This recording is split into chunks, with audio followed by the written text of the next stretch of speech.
ఈరోజైతే మా ఇంట్లో బోండాలు చేసామండి. బోండాలు అయితే చాలా క్రిస్పీగా వచ్చాయి. చాలా చిట్టి బోండాలు, చిన్నపిల్లలు అయితే చాలా ఇష్టంగా తింటారు. సమ్మర్లో ఇలా ఇలా టిఫిన్లో చేసి పెడితే వాళ్ళకు కూడా చాలా హ్యాపీగా తింటారండి.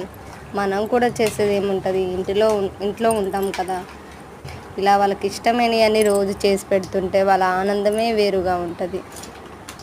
అలాగే బోండాలు చాలా క్రిస్పీగా రావాలంటే కొంచెం సోడా ఉప్పు వేసుకొని కలిపి 1 అవర్ అలా ఉంచితే పిండి పులిసి చాలా క్రిస్పీగా వస్తాయి. బోండాలు పొంగుతాయి కూడా.